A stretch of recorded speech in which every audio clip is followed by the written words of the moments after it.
Awesome. So I'm with the I Love Horror podcast. I wanted to talk to you about The Sound, uh, coming out June 27th in select theaters, right? Yes, June 27th in select theaters and on digital everywhere. Okay, awesome.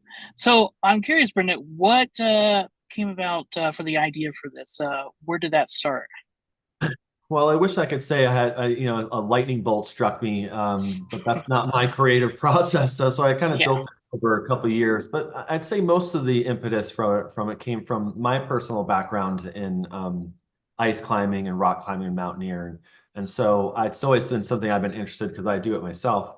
And I had watched the awesome documentary Free Solo with Alex Honnold. Mm, And nice. I had read a review of that where someone called it the best horror movie they'd ever seen. And they were being kind of serious about it. And it sort of just made me realize that even though I'm not scared of heights, a lot of people are, and that can be kind of unnerving for people. So I just thought of like, what if we did a horror thriller on the side of a big wall rock climb, and maybe that would just bring in some more tension and anxiety just with the setting. Um, and yeah, so that's what got the ball rolling. Nice. And you have a pretty stacked cast. I think everybody in this movie did excellent. What was the casting process like? Did you have anybody in mind, or did you just wait to be amazed by people? No, I didn't have anybody in mind when I wrote it, unlike some other scripts when you're definitely having somebody in mind when you write it. But this one was just kind of putting together the characters first.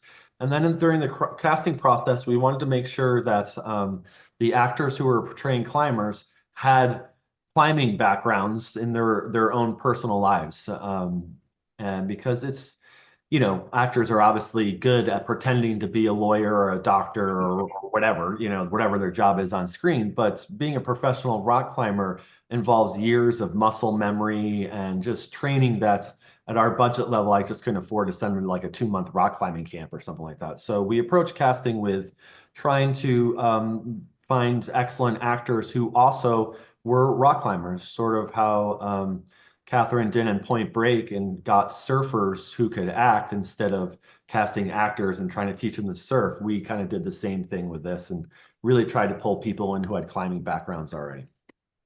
Nice. This is something I haven't asked yet, but I'm always curious. How do you think you would survive in your own horror movie?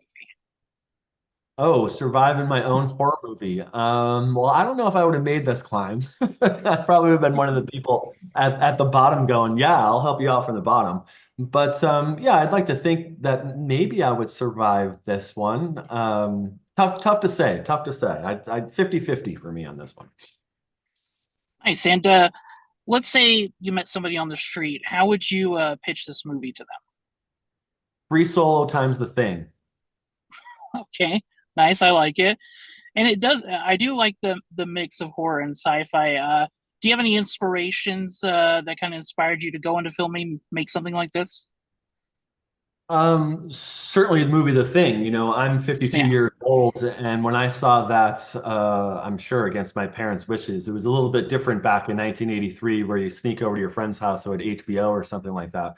And when I watched The Thing for the first time, I was completely terrified and still am in a lot of ways when I watched that film. But now as an adult, I can just recognize the genius and the brilliance that Carpenter did with that film and how it is essentially contained horror before that was even a term or something that people talked about.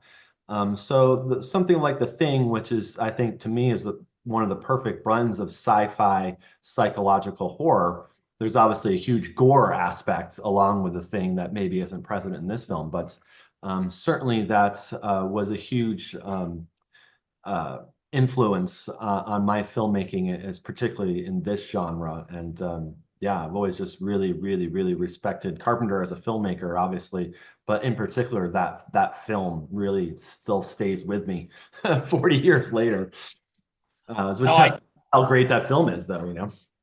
I totally agree. And I mean, you talk about John Carpenter and the thing being one of your favorites. Let's say Halloween is upon us. It's October. What's your go-to horror movies you're watching each year? Well, I'm a child of the 80s, so there's going to be Same. Poltergeist. There's going to be Friday the 13th, the good ones, which I call the first one, and then People sleep on Friday the 13th Part 2. To me, that's the best one because it's the one where Jason is the most realistic.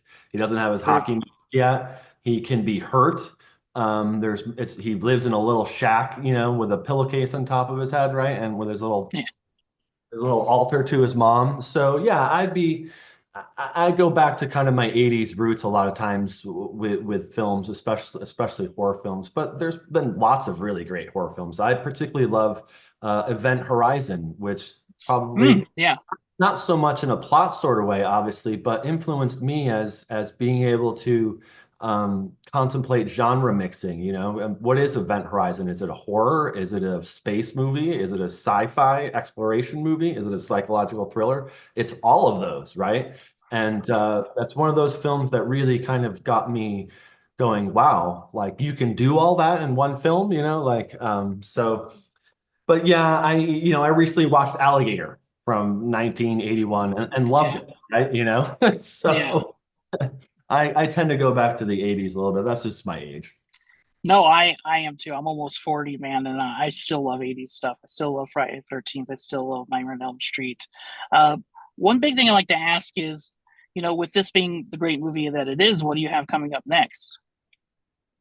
Well, we certainly would love to do a sequel. There's a script written, and everybody who's still alive is interested in it. And we kind of but take it up a notch. It's scheduled to film in Italy and Norway and kind of around the Hmm. world with a higher budget.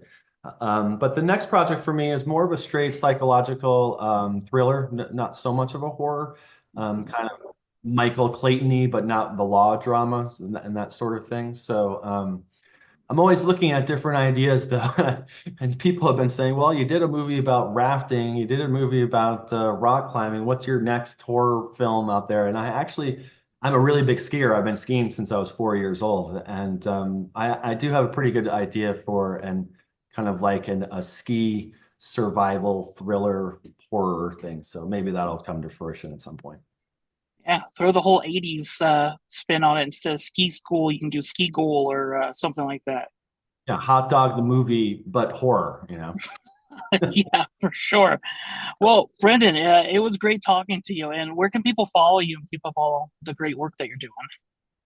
We are on Instagram at a sound movie. We're on TikTok and Sadieland Productions, our production company, has its own YouTube channel that you can check out. And yeah, I hope everybody checks out the sound coming on June 27th to theaters and digital everywhere. Awesome. It's a really great film. I really enjoyed it. But I want to thank you so much for your time and can't wait for everybody to check it out. Thanks, Christopher. Thanks so much for having me.